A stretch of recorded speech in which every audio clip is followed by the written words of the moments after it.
الرحمن الرحیم مولا صلی وسلم دائما ابدا علی حبیبک خیر الخلق کلہم۔ محترم ناظرین اور سامعین، آج کی گفتگو میں ایک اہم مسئلے کی طرف ہم توجہ دلانا چاہتے ہیں۔ جب بھی ہمارے ہاں خاص کر کرکٹ کے میچوں کا دورہ ہوتا ہے اور عالمی کپ یا دوسرے ایونٹس ہوتے ہیں، کرکٹ کے میچ ہوتے ہیں، تو عوام باہمی جوا بازی میں مبتلا ہو جاتے ہیں اور ایک ایک بال پر، ایک ایک اوور پر، کسی ایک کھلاڑی کی کارکردگی پر جوا جو ہے وہ لگایا جاتا ہے، پیسے لگائے جاتے ہیں۔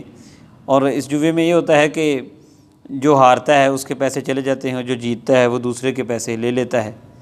تو جوے کی تعریف بھی یہی ہے کہ جب اپنے پیسے جانے کا اندیشہ ہو اور کسی کی طرف سے پیسے آنے کا جو ہے وہ امکان ہو تو اسی کو جوا کہتے ہیں۔ جوا بہت بری چیز ہے۔ اگر ہم مسلمان ہیں، اللہ اور اس کے رسول صلی اللہ تعالی علیہ وسلم کو ماننے والے ہیں، تو اس سے ہمیں بچنا ہے۔ کھیل تک رہے تو ٹھیک ہے، لیکن کھیل جب ہماری حرام کمائی کا ذریعہ بن رہا ہو تو پھر اس سے بہت زیادہ ہمیں اجتناب کرنا چاہیے، بچنا چاہیے۔ اس کے علاوہ بھی ساتھ ضمناً میں عرض کروں کہ ہمارے احباب، ہمارے چھوٹے چھوٹے بچے بھی جب گراؤنڈوں میں جا کے کھیلتے ہیں تو اب وہ میچوں پر پیسے لگاتے ہیں۔ ایک جو ہارتا ہے وہ پیسے دیتا ہے، جو جیتتا ہے وہ اس سے لے لیتا ہے۔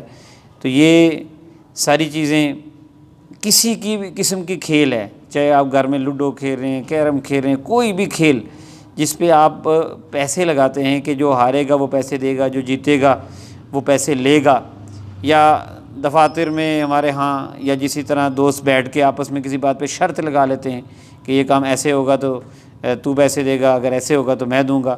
تو یہ سارا جوئے کی قسمیں ہیں۔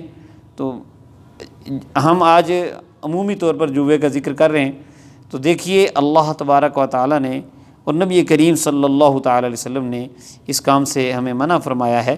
سورہ بقرہ کی آیت نمبر 219 میں اللہ تبارک و تعالی نے ارشاد فرمایا، یسألونک عن الخمر والمیسر، اے محبوب یہ تم سے شراب اور جوے کے بارے میں پوچھتے ہیں۔ قل فیہما اثم کبیر ومنافع للناس، محبوب ان کو بتا دو کہ ان دونوں میں، یعنی شراب اور جوے میں بہت بڑا گناہ ہے اور کچھ لوگوں کے دنیاوی نفع ہے، یعنی کچھ عارضی طور پر ہمیں نفع حاصل ہو سکتے ہیں جس کو ہم دنیا میں اپنے طور پہ شمار کرتے ہیں۔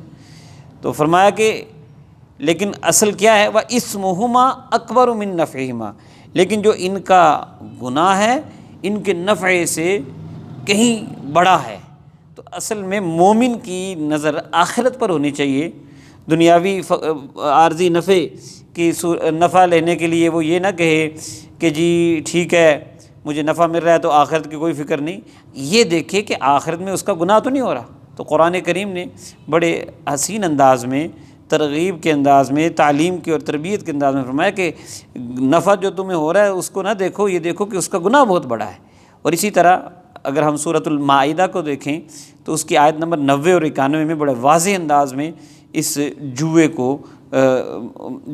کو حرام قرار دیا گیا ہے، جوے کو منع کیا گیا ہے، اور اس کے بارے میں ممانعت جو ہے وہ شراب، بت اور 500 کے ساتھ، یعنی آپ اندازہ لگائیں کہ شراب اور بت پرستی اور اس کے ساتھ اس کو شامل کر کے اللہ تبارک و تعالیٰ نے ذکر کیا۔ اللہ تبارک و تعالیٰ نے ارشاد فرمایا، یا ایھا الذین آمنوا، اے ایمان والو، انما الخمر والمیسر والانصاب والازلام رجس، شراب، جوا، بت اور پانسے یہ گندے ہیں، من عمل الشیطان، یہ شیطانی کام ہے۔ تو کیا مطلب اب ہم دنیاوی نفع پہ اس کو کریں؟ اب ہمارے ذہن میں سوال آتا ہے جی نہیں اب دنیا میں چل تو رہا ہے تو کیا کریں، سارے کر رہے ہیں۔ تو اللہ تعالیٰ نے کیا فرمایا، فَاجْتَنِبُوهُ، تو ان سے بچو، لَعَلَّكُمْ تُفْلِحُونَ، تاکہ تم کامیاب ہو جاؤ۔ یعنی اصل کامیابی ان چیزوں سے بچنے میں ہے۔ اور یہ جوا اور شراب یہ اصل میں شیطان کا پروگرام ہے، اور شیطان اس کے ذریعے ہمیں نقصان پہنچانا چاہتا ہے۔ جوا کے معاشرتی جو نقصانات ہیں، اور اس میں آپس میں بغض، حسد پیدا ہوتا ہے، حرص و لالچ پیدا ہوتی ہے، سوسائٹی میں جو ہے وہ انتشار پیدا ہوتا ہے، اور آدمی بدنام بھی ہوتا ہے کہ یہ جواریہ ہے۔ اسی طرح کئی مرتبہ اپنا سب مال اس کا جو ہے وہ چلا جاتا ہے، وہ دیوالیہ ہو جاتا ہے، سب کچھ لٹ جاتا ہے۔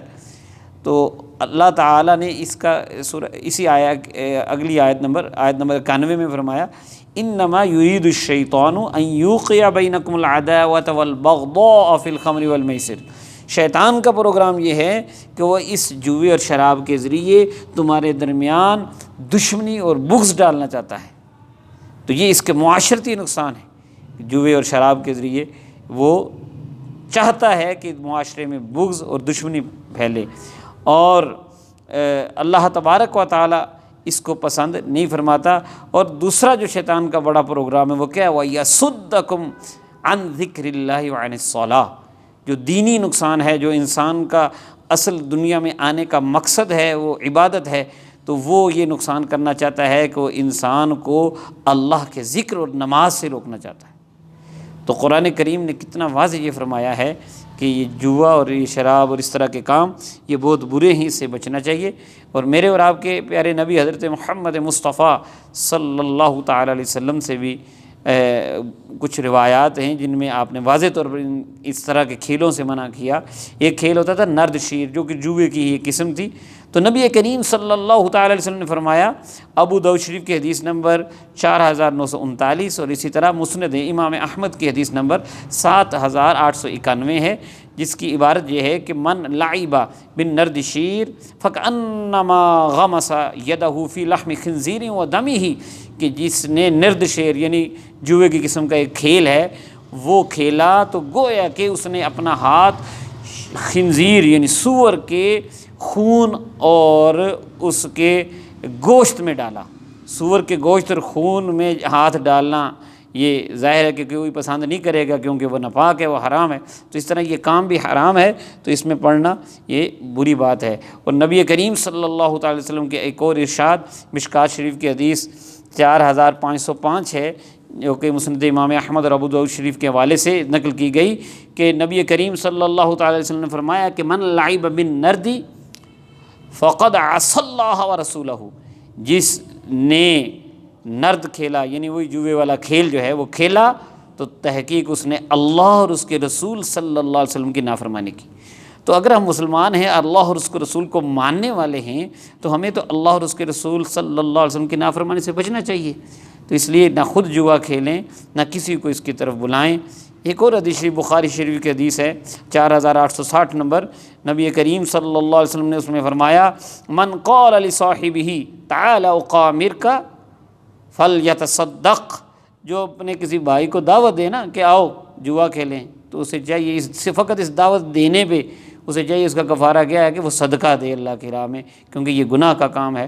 تو اس لیے ہمارے معاشرے میں ہمیں چاہیے کہ ایسی چیزیں رواج نہ پڑیں، اور ایسے کھیل جن پہ ہم پیسے لگاتے ہیں یا کوئی کھیل رہا ہے ہم اس پر پیسے لگاتے ہیں، تو اس سے ہمیں بچنا چاہیے۔ اللہ تعالیٰ مجھے اور آپ کو اس سے بچنے کی توفیق عطا فرمائے۔